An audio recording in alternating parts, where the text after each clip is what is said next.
Good morning biology के दीवानों, कहना मेरी मानो, तुम सबों में वो आग है अपने अंदर की तपिश को पहचानो। अरे भाई ये स्लोगन है बदन में आग लगाने के लिए, राइट।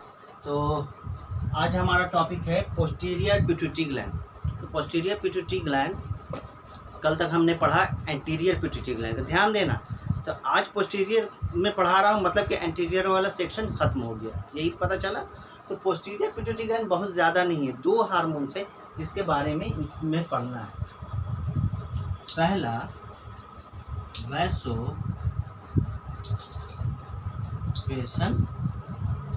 दूसरा ऑक्सीटोसिन। पोस्टीरियर पार्ट से, पिट्यूटरी ग्लैंड के पोस्टीरियर पार्ट से ये 2 हार्मोन रिलीज आउट होते हैं, वैसोप्रेसन एंड ऑक्सीटोसिन।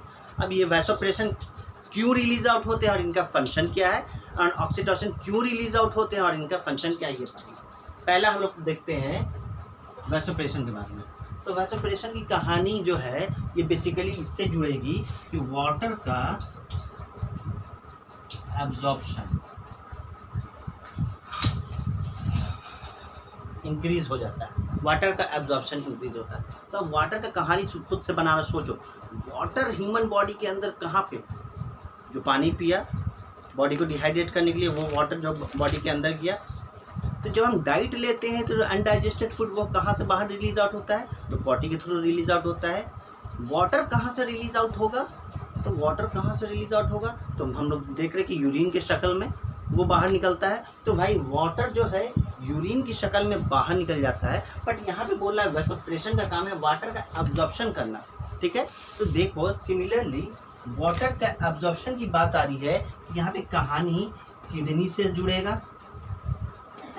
वाटर का फिल्ट्रेशन होता है ना नेफ्रॉन में, अब फिल्ट्रेशन होने के बाद वो क्या होता है, वाटर बाहर निकल जाता है।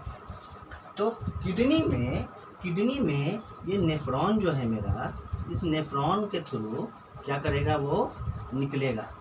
इस नेफ्रॉन से छन के आया। अब जैसे ये ब्लड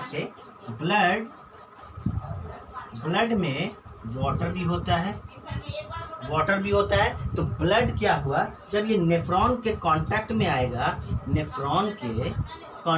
आएगा, तो ब्लड क्या करेगा, इस वाटर को पुश कर देगा।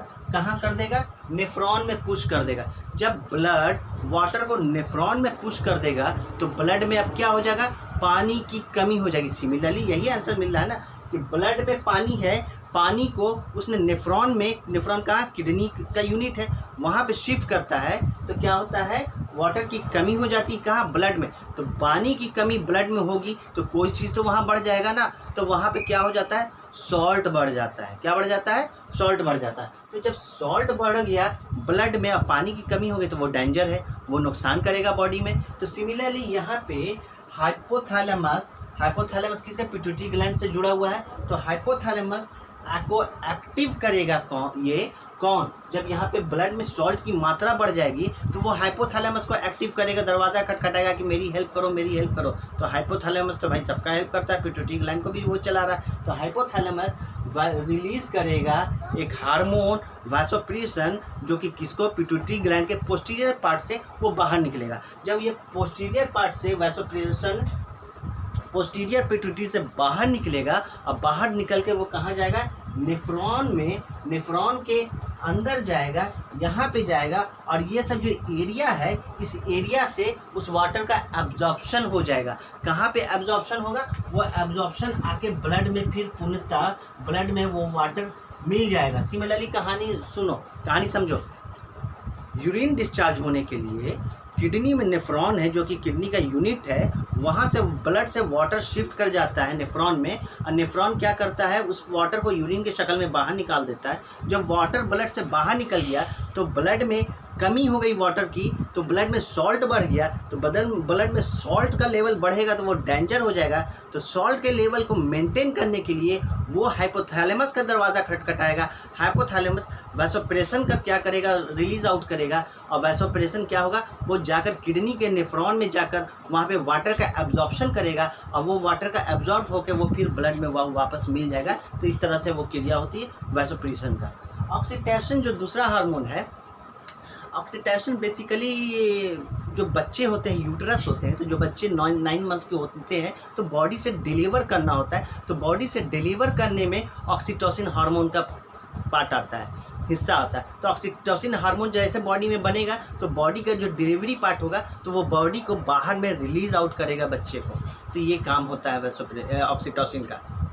और जो बच्चे जो फीडिंग करते हैं तो जो सक करते हैं ब्रेस्ट को, निपल को, मदर्स के अपने, तो जो मिल्क बाहर निकल आता है वो भी ऑक्सीटोसिन के ज़रिए होता है। तो ऑक्सीटोसिन का भी 2 फंक्शन हम लोग जान गए कि क्या होता है कि बॉडी का जो बच्चे का डिलीवरी पोर्शन का देखभाल करता है ऑक्सीटोसिन, और बच्चे का फीडिंग में जो मिल्क जो सकिंग के थ्रू मुँह में आता है वो भी ऑक्सीटोसिन के थ्रू होता है।